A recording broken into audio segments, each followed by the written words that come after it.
It's February and it's Black History Month. To all of those making Black history now and those in the past, we congratulate you and encourage you to continue on. Also, it's our review from the General Assembly series. Today, we have with us Delegate Jackie Glass, representing the 89th District, where Norfolk State University is located, and NSU alum A.C. Cordoza, the only Black Republican in the House of Delegates. It's Stay the Water. I'm your host, Dr. Eric Claville, and we'll be back in just a few moments.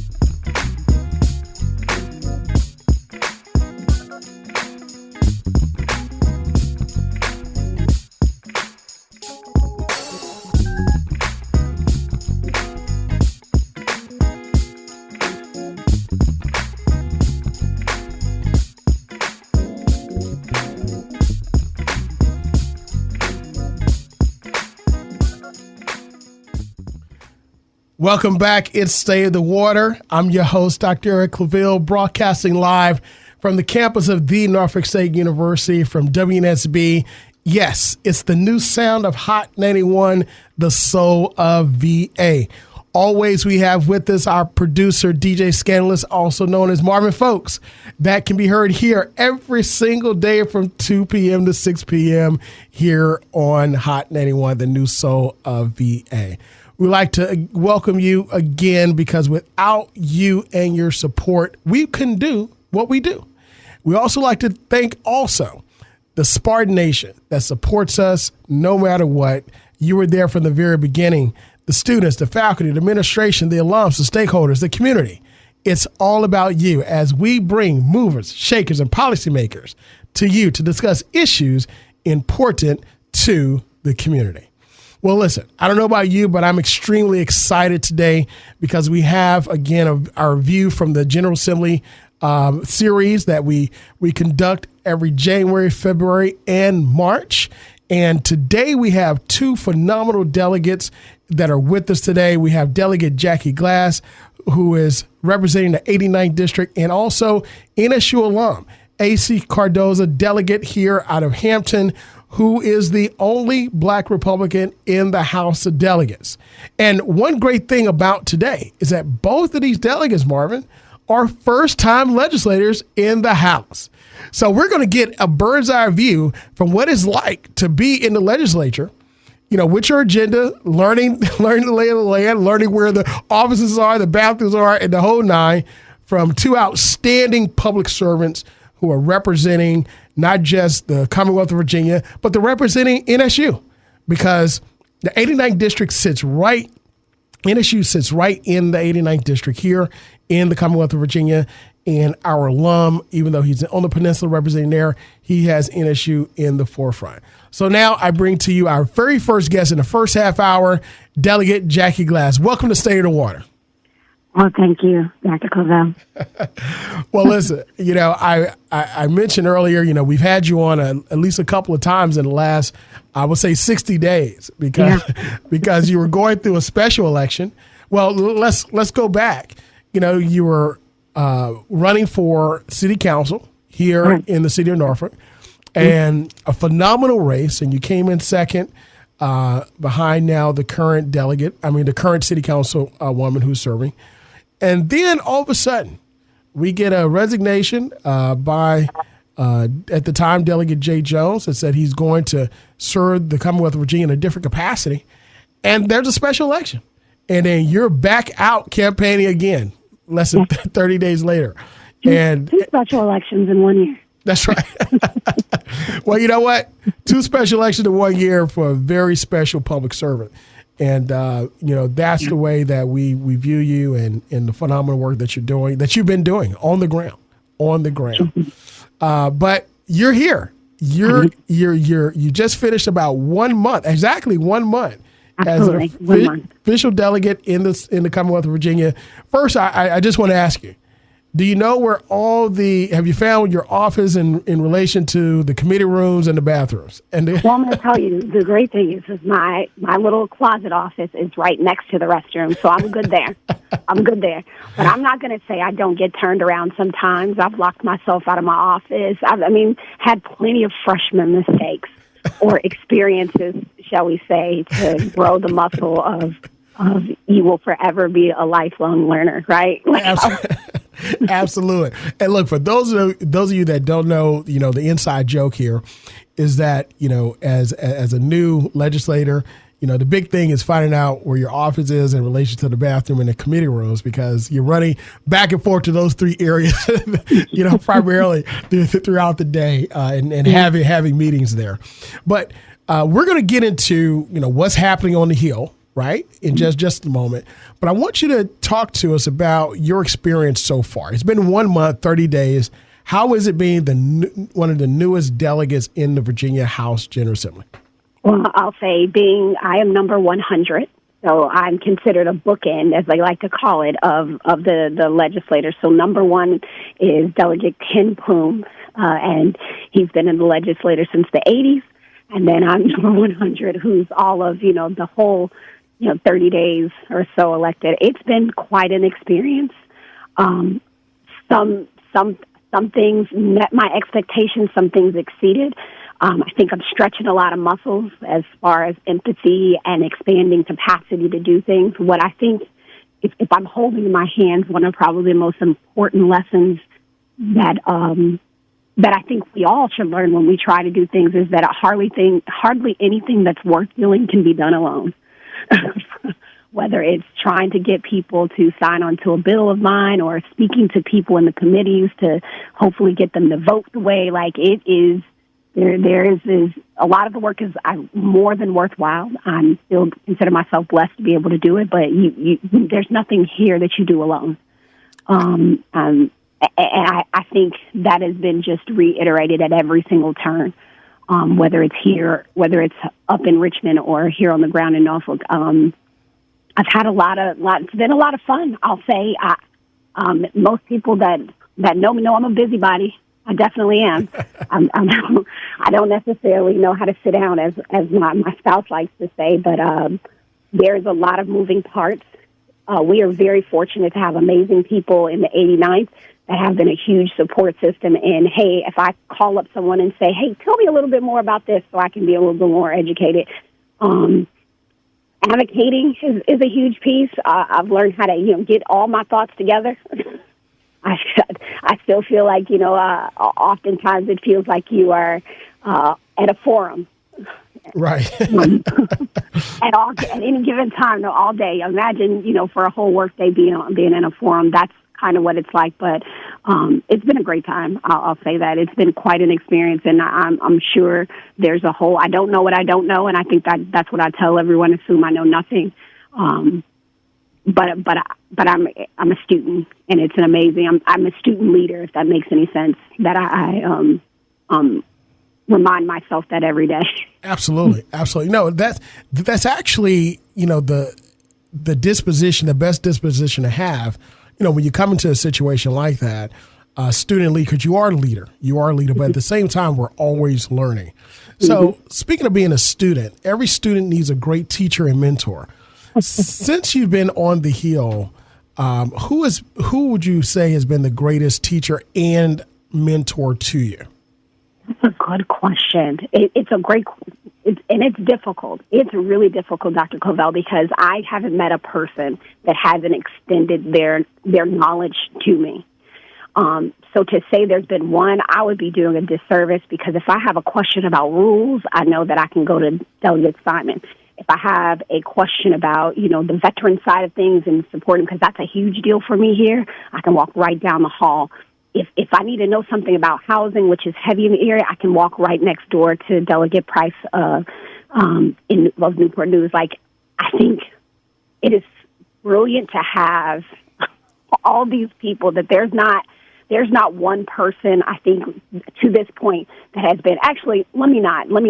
If I were to say there was one person that I can say I've leaned heavily on, she's one of the elder delegates in the General Assembly. It's been Kathleen Murphy, Delegate Murphy. Oh. And I want to say maybe that's because she's right next door, but I think there are kindred spirits, very kind delegate who recently lost her daughter this summer, but it's still here, right? Still here, showing up in a very meaningful way. And if I were to say probably the biggest thing that I'm getting from her is just her strength, her commitment, her care. She's in rooms where people have told her she shouldn't be and made change. But I still stand with the statement that there's a lot of expertise up there.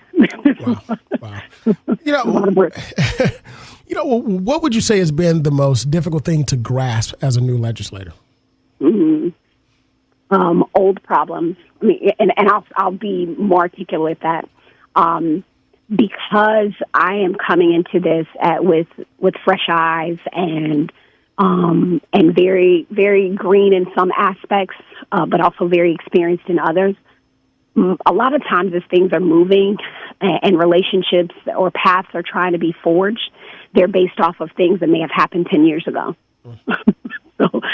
So as I am a person trying to build new relationships, and I'm definitely newer to party politics in that way, it's been really tough to hold on to how, something that may have transpired, 10 years ago, 5 years ago, 3 years ago, is translating into the good work that we can do now, right? Absolutely. So just holding in our hands that it is a push and pull always because of, because of things that happened before us. And as I'm really processing that now, Dr. Claville, I mean, I think that same thing goes with in regular life. The historical context of the whys are often missed because of aren't translated to the now, so we can't really move forward.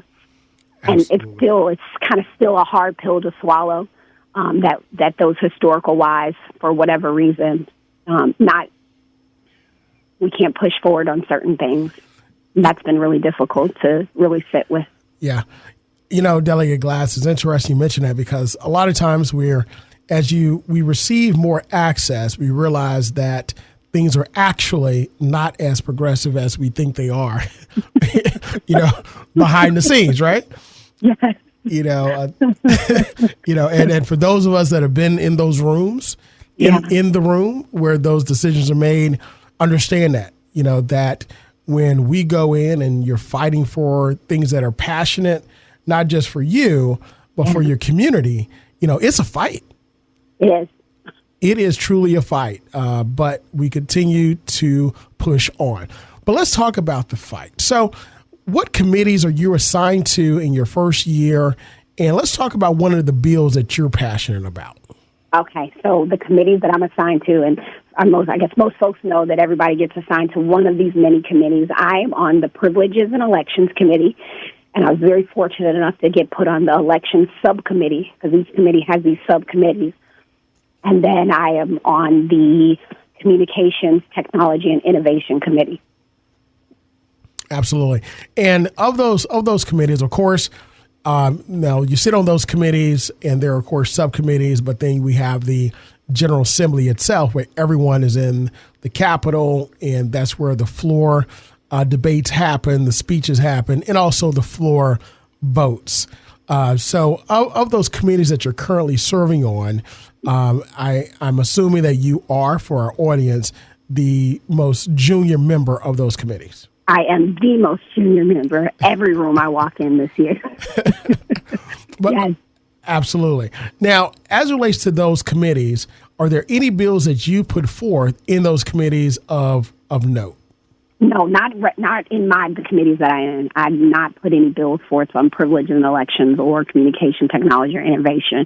But there have been some really, it's those particularly elections has been a really challenging committee this year, as there's a lot of bills that have come forward that, walk us back a bit from access to voting. So I'm really grateful to be there, though I don't have bills up for any of those committees. Absolutely. And I want to get into some of those voter bills, and I want to talk about one of the bills that you're very passionate about.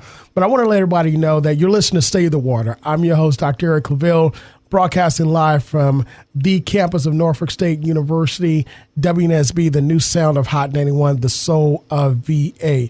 Today, you're joining us is Delegate Jackie Glass in the first half hour, who represents the 89th District here in the Commonwealth of Virginia, where Norfolk State University sits right in the middle. In the second half hour, we'll have NSU alum A.C. Cordoza, who has the honor of serving as the only Black Republican member of the House of Delegates during our General Assembly or View from the General Assembly series.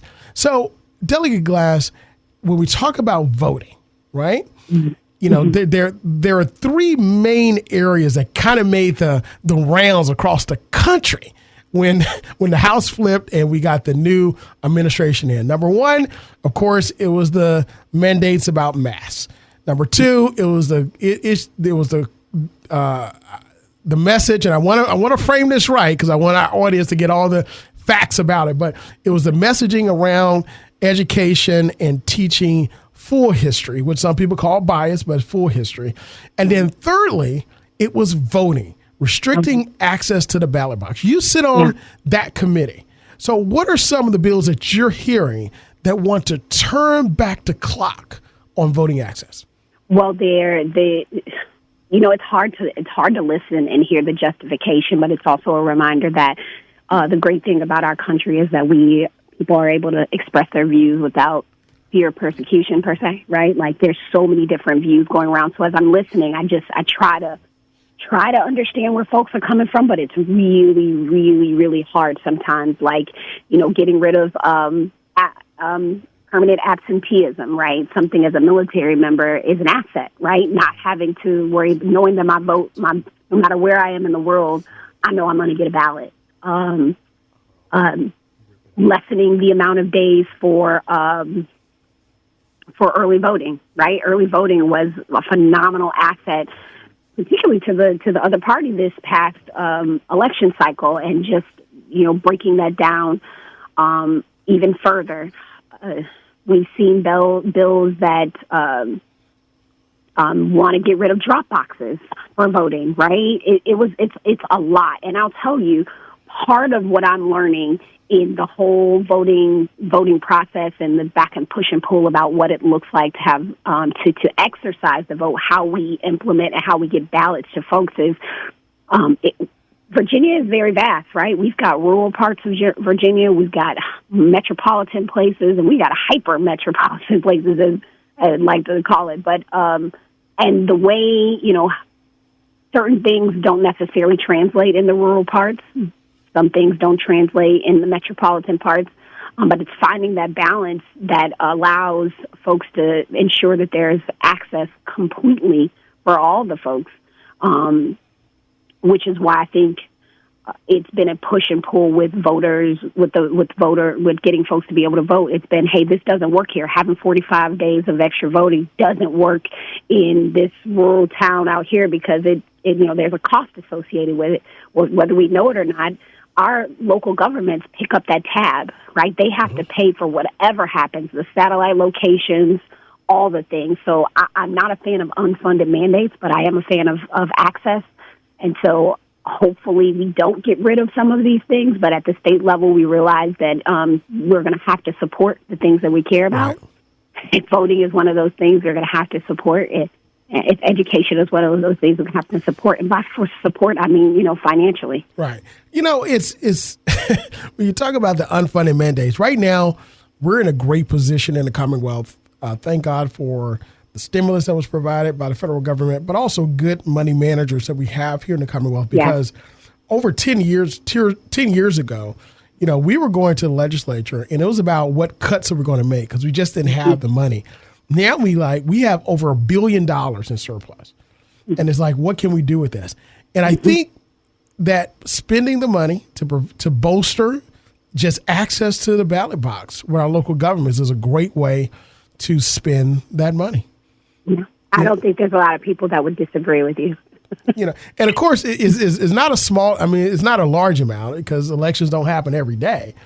So we're only looking at a small amount. But you talk about the justification that you're hearing for restricting access to the ballot box.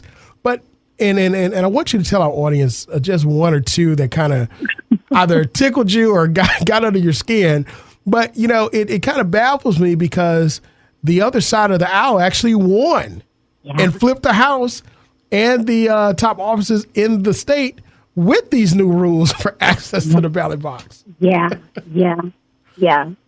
I'll tell you something that really, maybe not that was said, but something that was done, and just realizing it, for the other side of the aisle, a lot of times it doesn't matter whether it's, who's carrying the bill. If it provides more access, if they're not going for it. We had a Republican here that's actually, bring forth a bill that said, hey, on the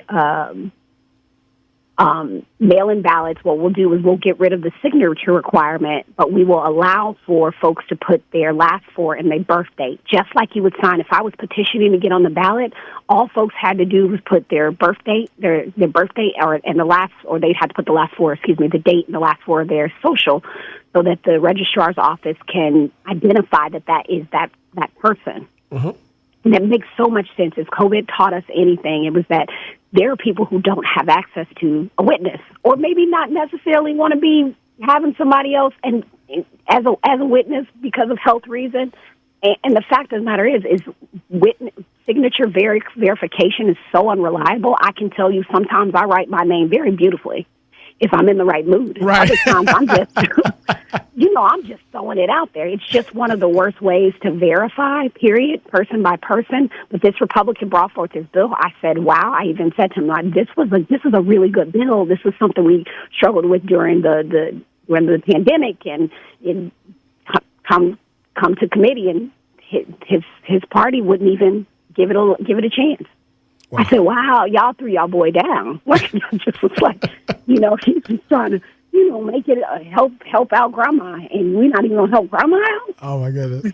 So I was just like, this is not where, I chuckled a bit, just like, oh, it's just, you don't care who say it's okay. It's just, but also just like, wow, the stick-to-itness. And if I know anything very well, it can be very difficult, when people are in I struggle with that lockstep. There's a time and a place to be in lockstep. Mm-hmm. But because of, I think, sometimes the lack of diversity on the other side, that it's easy for everybody to just go with that one answer, right? It's very easy.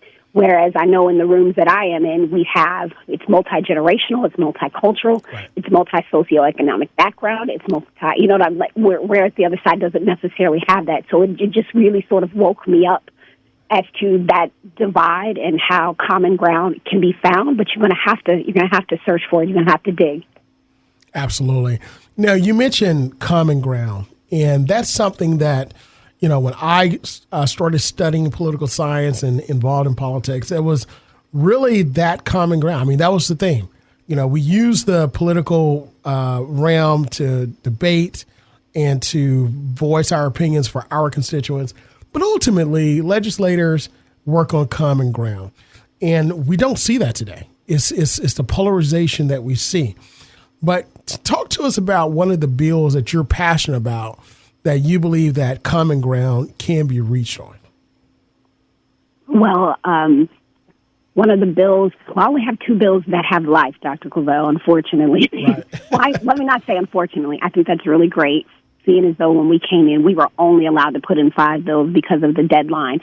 The one bill that is now dead, but hopefully we are going to work to bring it back next session, was the forwarding documents. The giving what line, where do we draw the line with the powers of policing? We've heard our current governor talk about community policing.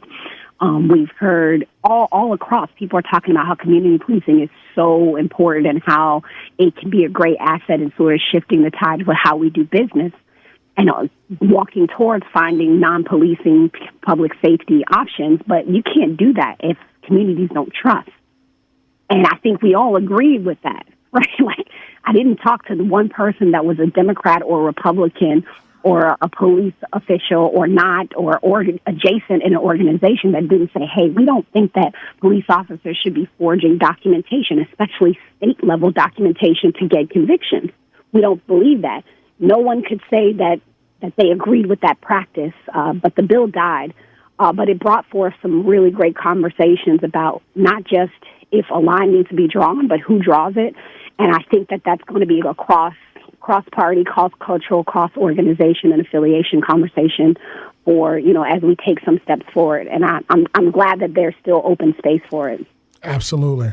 Well, in our final few minutes, I talk about, Norfolk State University, how we are very unique in that as the largest HBCU in the state and the best, we have the largest delegation of representatives in the House and the Senate. We have 6 total.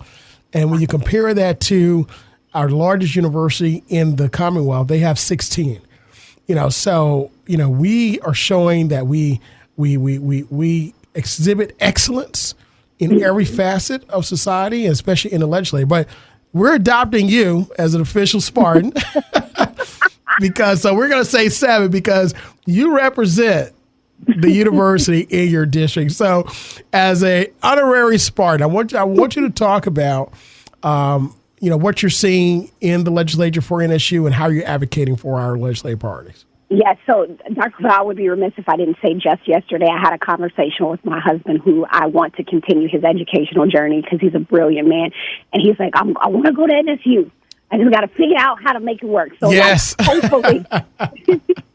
Hopefully, between getting ready to pay for tuition for 2 little citizens, and I can get my oldest citizen, a.k.a. my spouse, to NSU, because I think that, it's an amazing thing that, that we have this capital. And you guys are capital in its own way. No one has what we have here in Hampton Roads, especially when it comes to educational opportunities. Absolutely. So what I've been doing recently, and there's a gap here, knowledge gap here for me, is looking at what our budget looks like, right? Because I get we can put bill after bill after bill after bill in, but the budget supersedes the law, unfortunately. And I'll say thanks, shout out to former Delegate Jay Jones. We had this conversation that if he said, if the law says, hey, Pizza Hut can't be open on Sunday, but in the budget it says that yes, they can be open on Sunday to do X, Y, and Z, then the money supersedes the law, and that's real. And so part of what we'll be doing over this summer is building out work groups specifically for entities like NSU to talk about, like, how do we better educate, advocate, and celebrate the institution. Because I do believe that there are people, actually I don't have to believe, I know that are very passionate about the success of the institution and can support us doing better work in the state legislature on your behalf. Right? Because as I said, one of the things, if I've learned anything over the past week, is that hardly anything can be done alone here. That's right. So that has been my sort of, we've got a team on the ground that is sort of putting together these policy buckets, their groups, and we'll be convening groups over the coming weeks. Awesome. Because I'm only up here for 8 weeks, right? That's but right. there are 52 weeks in a month. I think I'm correct in saying 52, right? 52 weeks in a year. That's excuse right. me, in a year. So the majority of the work that we need to do to be great advocates for NSU is going to be done outside of Richmond, right? In preparation for and during. So I'm looking forward to that. I'm looking forward to being a better advocate because I could say this General Assembly, all I've been saying is, y'all know we got a gym. We're a whole big deal, which is why they came down here for a photo op when they were talking about, because they know we've got some great things here. Absolutely. And that starts with an NSU. And look, we got advocates like yourself and other NSU alums that are advocating for us, and we thank you for all that you're doing. So, like I said, we look to have you back throughout the year because, like you said, the hard work begins not just in session, but before session begins. So congratulations again. Keep up the hard work, and we look forward to your ultimate success. Thank you. And you tell AC Cordoza when you have on to talk about that House Bill 1060 that he and I are patroning together. You got it. Will do. All right. God bless. Take care. Bye. Well, again, that's what we like to do here. We like to bring policymakers to you, the community, to talk about issues that are important to you. And Delegate Glass is an example of what we call a public servant, a servant who's out there and also a student. And in the second half hour, we have AC Cordoza. NSU alum who's going to give us his view from the General Assembly. It's Stay in the Water. I'm your host, Dr. Eric Claville. We'll be right back in 1 minute.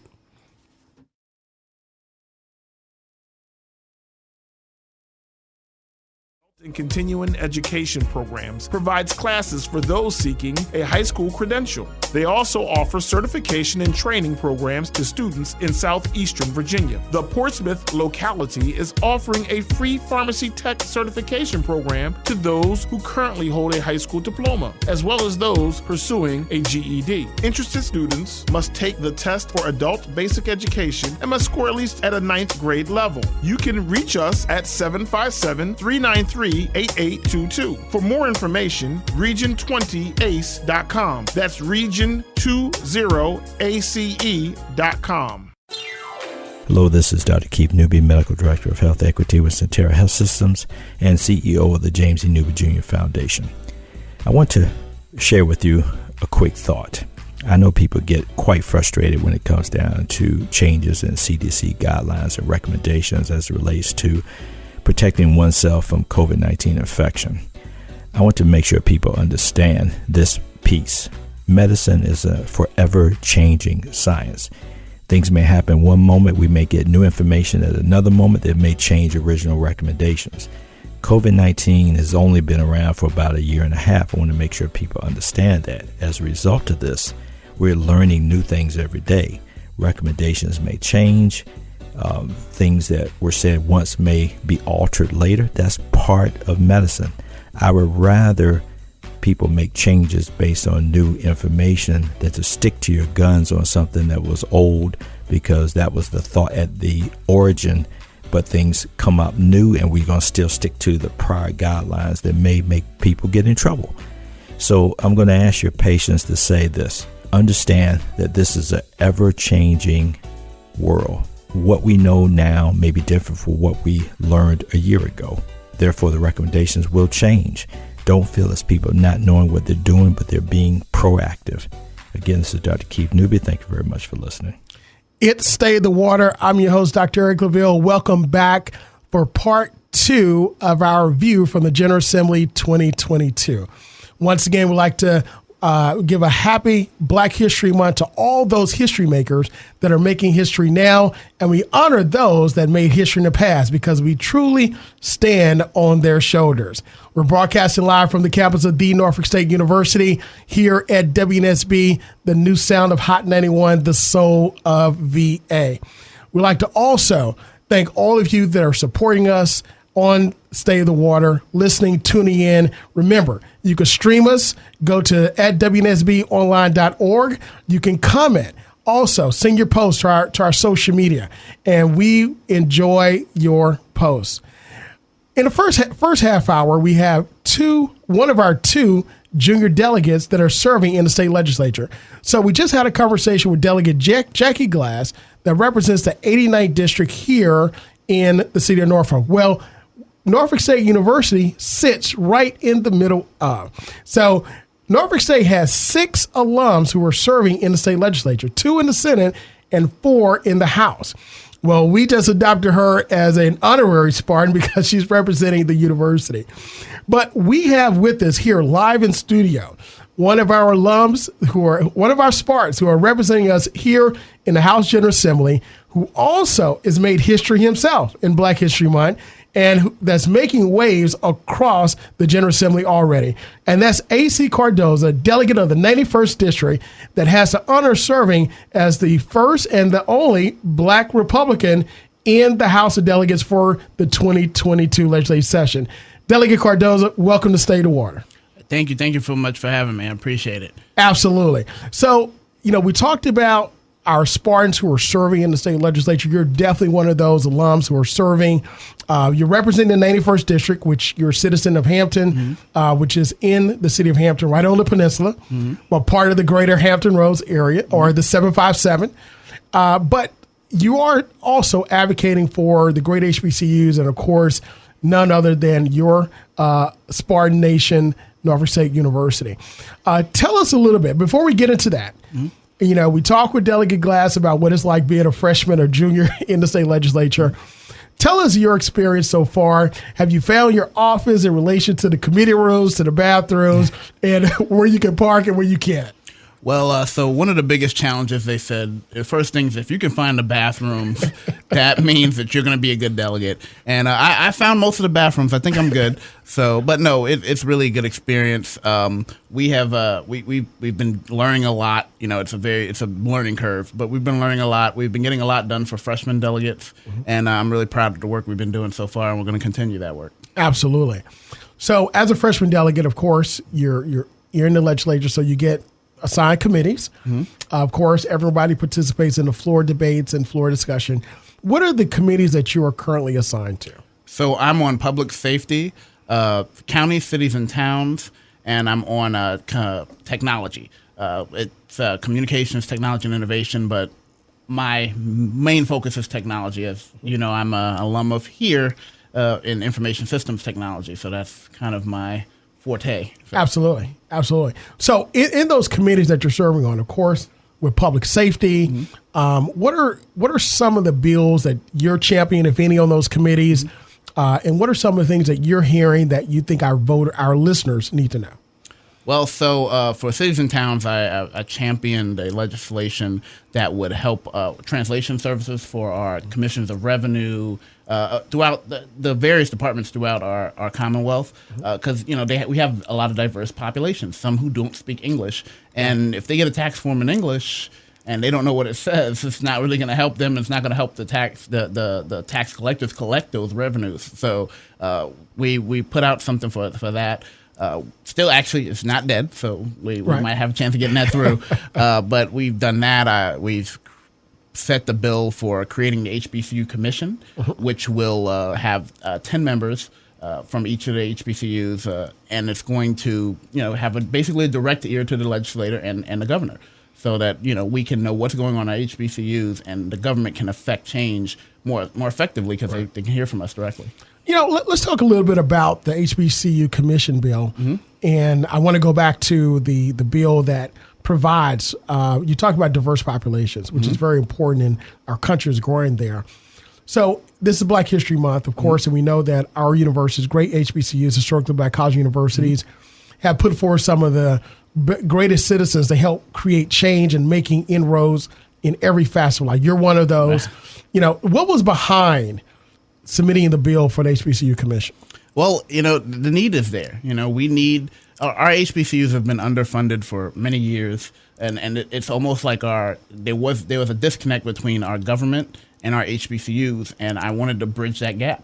And the best way to do it, being in the General Assembly, I see the best way for things like that to get done is through commissions. So we need an HBCU commission so that we can get that gap removed, so we can get things where we need, especially funding. That's our biggest issue. Absolutely. ODU has plenty of funding. I love ODU, the great school, but we need some funding too. So we got to make sure everything happens. Absolutely, for all of us to move the needle forward. And that bill has great support. Just received a vote in committee to go before the next committee in order to look at it. And what was that vote on that bill? I believe it went through uncontested, so it looks like it's going to go through. So usually, if it's uncontested, has a really good chance of going through both the House and the Senate and onto the governor's desk. And it's a priority of his, so I fully expect him to sign it when it goes there. Well, listen, not bad for a first bill for a junior legislator, right? I'm glad. Some people don't get anything, so I'm glad I'm glad that we got something through. Absolutely. Now let's talk about the diverse populations and the bill there. There are many that have not really embraced that our country and really our Commonwealth is growing in diverse populations. What was behind your thought of embracing that diversity in order to create forms that are more readable, more usable for our diverse population? So I'm not going to take credit for that. Okay. So the commissioners of revenue came to me and told me that this was a problem, especially the one in Newport News. Came to me and said, this is a problem. We need someone who will actually do something about it. Tiffany Boyle. Yep. Good friend of mine. And when she came and told me this needs to be done, I'm the guy who gets stuff done. I'm going to try my best. If it needs to be done, it's going to get done. Right. If it doesn't matter, I go across district lines, I will get it done. So I said, hey, let me know what needs to happen. I'll put a bill together and make it happen. So that's what happened. So when we talk about the legislative process, you mentioned, you're the guy to get it done. You're listening to the voters. If your citizens in your district have an issue and they want to get an ear to you, how would they be able to get in touch with you? Because a lot of our voters see our legislators as being these individuals, the Capitol. Can I go into that building? But really, it's the house of the people. It's the house of people. Yes, absolutely. So how can our individuals in your district say, hey, I have an issue, I want to talk and get an ear with our legislator? How can they do that? So I'm going to tell you, you can give me a call. You can go to my website. You can email me. You can come up to my office. I am office 423 in the Pocahontas building right next to the Capitol. Come up to my office. When I'm not in session, we're going to have an office in the district. So you're going to be able to come up there. Every Saturday, unless we're in some kind of dire thing in the legislature, I go to a local diner. I try to go to a Pocosin diner sometimes. Yeah. Pretty much every Saturday morning, I'm there eating, and I go there and I let everyone know, because come up and talk to me. Just let me chew a little bit, but come up and talk to me. Come up and talk to me, and I'm here to serve you. I want to be very available to the people, because I'm just a regular guy, and I'll make it clear I'm not some mythical person. I'm just some regular guy who's trying to get stuff for regular people. It's Stay at the Water. I'm your host, Dr. Eric Claville. You're tuned in to WNSB, the new sound of Hot 91, the soul of VA. We're broadcasting live like we do every Sunday at 1 o'clock from the campus of the Norfolk State University. And with us, we have live in Black History Month, our NSU alum, Delegate A.C. Cordoza, who has the honor of serving as the lone Black Republican in the 2022 General Assembly. When you talk about, being accessible to the people, I mentioned to Delegate Glass, when I started studying political science, I came up in the 80s. Of course, that was the Clintons, that was the Bushes, that was the Reagans, and so forth. And you saw where they were out, shaking hands. You see them at the diner. At the time, we had diners, talking to the people coming up to them. They knew them, and you mentioned that you're there every Saturday eating. What drives you in order to make yourself accessible and be a public servant to the people? So really what I think about is what I want. As a citizen, what would I want to be able to how would I want to be able to access my delegate? Because, a couple of years ago, if you asked me what a delegate was, I would have been like, what's that? Because people don't know what's going on. People don't know how our system works. And it's so hard to get in touch with people. I don't want that to be a problem with my office. I want you to know who I am. How can you reach me? I'll come to you. If you have a problem, I'm going to call you back. I'm going to see what I can do to fix your problem. Because to me, that's my job. My job is yes, get bills out, to help people. But mostly my job is to make sure that everyone is able to tell me what's going wrong. And I do whatever I can as a government official, find out who I need to find out. Talk to who I need to talk to get your problem fixed. Right. That's my job. My job is constituent services. That's my job. Everything else is secondary to me. So that's why I want to be as accessible as possible. And only thing I can do is say, hey, how would I want to be able to reach my delegate? And that's why I provide. So let's talk about the accessibility.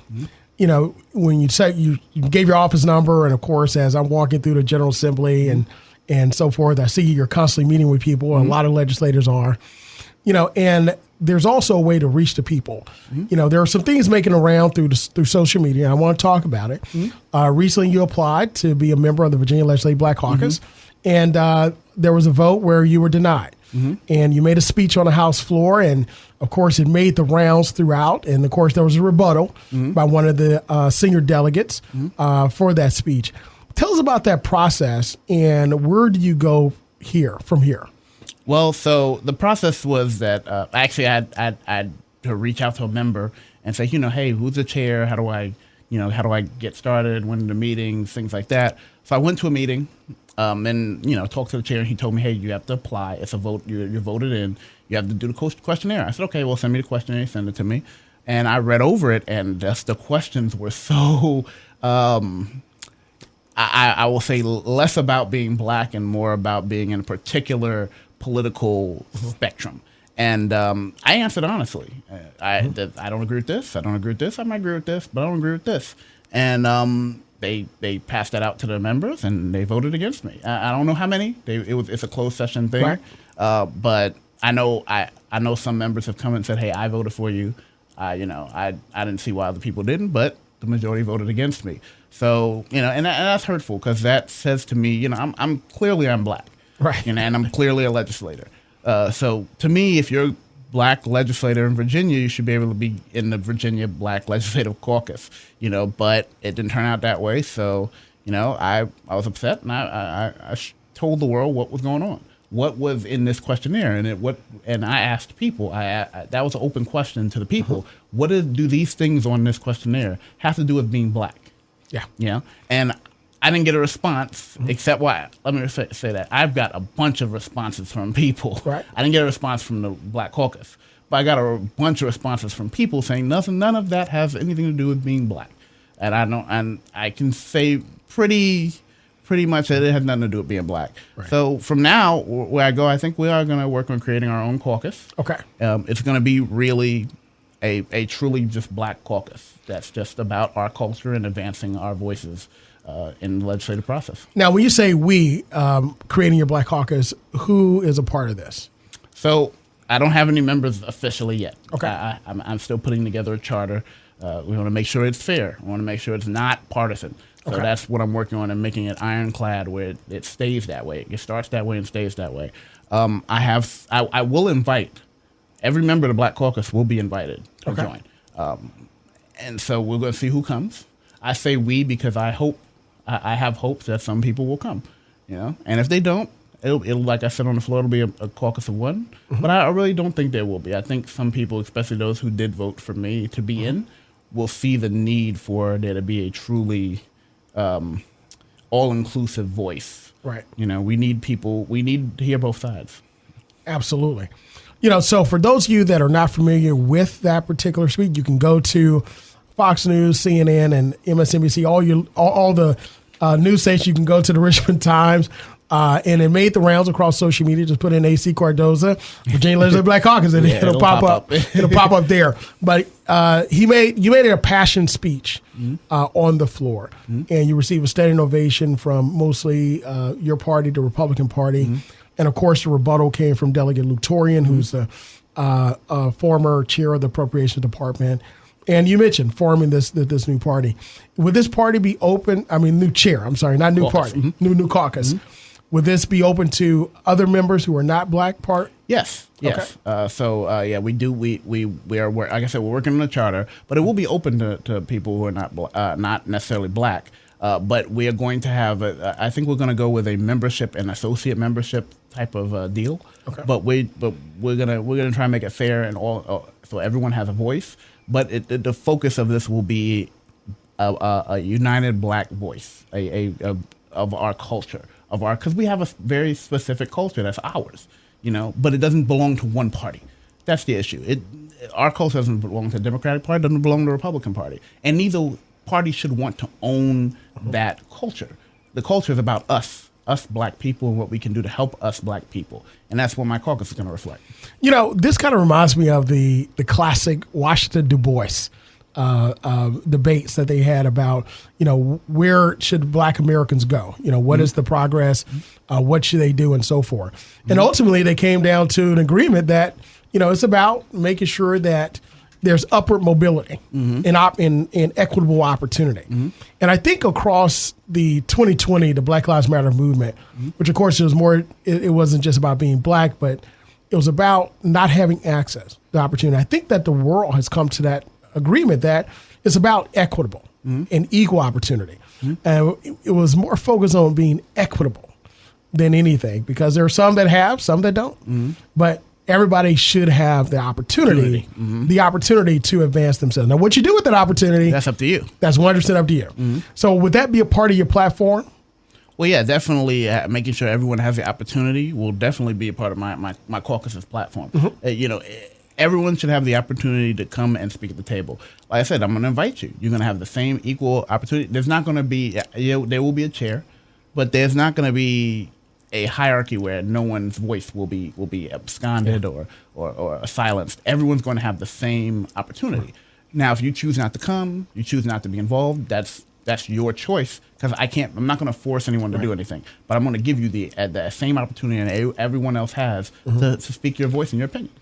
Speaking of opportunity, this kind of segues into the new designation for the Office of Diversity with the governor's office, where was added into it was economic opportunity or opportunity. So it's the Office of Diversity, Equity, Opportunity, and Inclusion. What has been your relationship with the governor's office, of course, being the lone Black Republican in the House? Of course, we have another Black Republican in the Senate by way of Lieutenant Governor, who's also making history as the first Black woman to serve as Lieutenant Governor, and also the first Black Republican to serve as Lieutenant Governor. So what has been your relationship with that office, with the governor, Lieutenant Governor, and what are some things that you believe that you can work with them on? Well, I will say that me, the governor, and the lieutenant governor are very close. The entirety of the executive branch I have relationships with, but especially Lieutenant Governor Sears and Governor Youngkin, because we've been in this from the beginning, from the jump. We've been in this together, and I it's my pleasure and my great, how do I put this?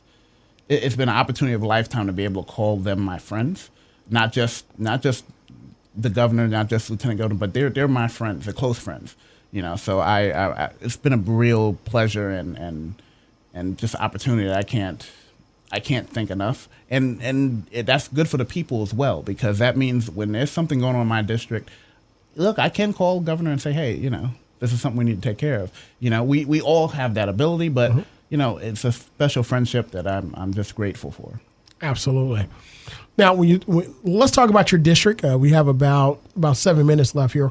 I want to talk about the things that you're passionate about in your district, that you see that in your term you want to move forward and progress. And then lastly, I want to talk about your trajectory. You're a veteran, but you're also a Spartan alum. I want to talk about that trajectory of becoming a veteran and then get into politics and how NSU helped to shape, your view and what you're doing today. Absolutely. So, my district is very diverse. Yes. So I have Hampton, which is not all of it. I have half of Hampton, which is a majority minority city.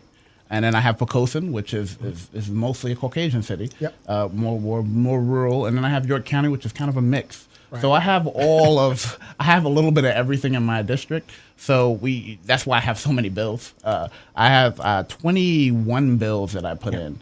And so, a little piece of everything. I'm trying to cover every base, which you can't cover every base in one session. Right. But I try to cover every base I can for every part of my district, because I work for everybody in our district. Whether you voted for me or not, I work for you, and I'm going to work for you. The trajectory, we're going to keep fighting for our people. I'm going to keep fighting. I'm going to keep making ways for you to be able to contact me, reach you, and we're going to keep it open. You said well, before we get to how you got to politics, I want to talk about your trajectory, military service, and of course university, and how Norfolk State. You chose Norfolk State. I did. And how it helped to shape you. I want to promise Delegate Glass. She said when Delegate Cordoza come in, talk about HB 1060 that you guys are working on together. She's supporting it with you, which shows how you can come across the lines and work together. Two junior African American delegates, both representing NSU in some capacity. Talk about HB 1060 very quickly. So 1060 is a missing persons bill, a critically missing persons.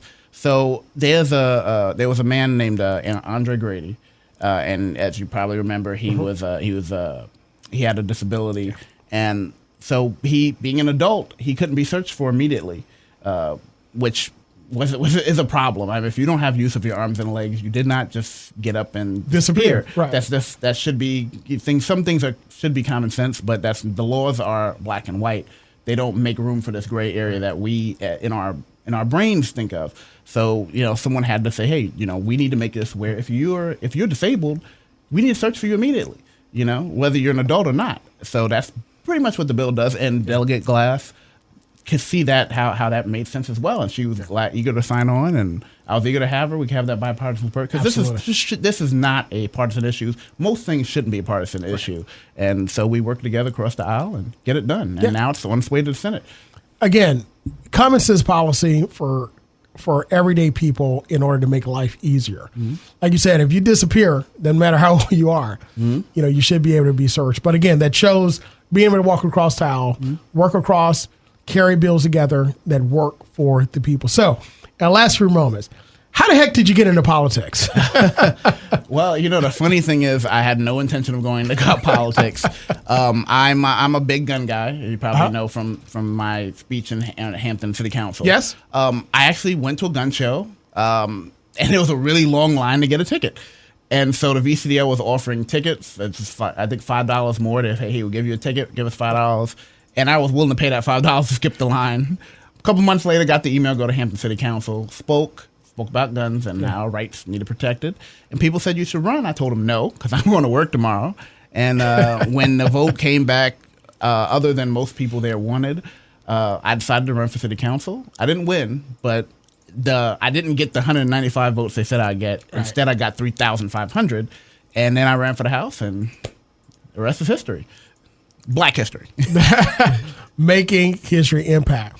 So in choosing Norfolk State University after your military service, why NSU and how has it helped to shape you today? So I went to NSU because I went to Thomas Nelson. Right. And then they gave a grant that if you go to one of these schools, we're going to give you a specific grant because you graduated from one of our area's community colleges. And I went down a list and I said, no, I'm going to go to Norfolk State. I'm going to go, where my people are, And so I went to Norfolk State. I love Norfolk State. I love coming here. In fact, I tried to get in the student center, but it's closed. I tried to get in the student center to see some people I know. But it's great because I was challenged here. And I was conservative when I came here, and I was challenged on my views. And I appreciate that because we had a dialogue. One of the professors who challenged me most was Miss Stanley. Miss Stanley Brown, I don't know if she's still here. I hope she is. But Miss Stanley Brown challenged me on my views all the time. And she said, hey, if you feel this way, you need to run because there's not a lot of people, who understands where you're coming from. And, I did take her advice. But no, without that kind of dialogue, I probably would have never ran because, wow. I didn't know people didn't see what I was talking about. And it's good to come to a place where, we have very different views here. Absolutely. And we're all welcome here. And that's how it needs to be everywhere. That's interesting that you say that because, we had a vibrant Black Republican Party student group here as well and in the political science department. And you see the dialogue. They're all students. They all go to the same classes together. They go to the same CAF together, go to the same parties together, but they just have different views. But it's ultimately to make our Commonwealth, our communities better. And that's great because now you see the diversity, not just at the university, but diversity in thought. But ultimately, as you stated, is to uplift our community as a whole. So in our last 60 seconds, I want you to talk about, again, what are the things, one thing that you're passionate about to look out for? One of the things I'm passionate about is HB 1333, which helps our veterans' children to get in-state tuition if their parents have served at least 4 years. Absolutely. Well, we have with us again AC Cordoza, delegate at the House of Delegates representing the 91st District, NSU alum, who has honor serving as the lone Black Republican in the House for 2022, making Black history and making an impact in the community. Delegate Cordoza, thank you so much for joining us here on State of the War. We're going to have you back. Thank you. Definitely. And after the legislative session is over. And thank you for coming back to your alma mater. Thank you for having me. Absolutely. Absolutely. Well, once again, as you can see, we like to bring policymakers, movers and shakers to you, the community, to discuss issues that are important. Continue to join us every Sunday at 1 o'clock as we have another set of delegates and representatives in the General Assembly who will talk to you about issues that are important to them and that you should know about. And later on in the month, we'll have officers that are representing us at the highest level in our government. Again, it's Stay the Water. I'm your host, Dr. Claville. Take this week, be safe, continue to take care of your health. And for all that are out there on Monday, happy Valentine's Day. We'll see you next week.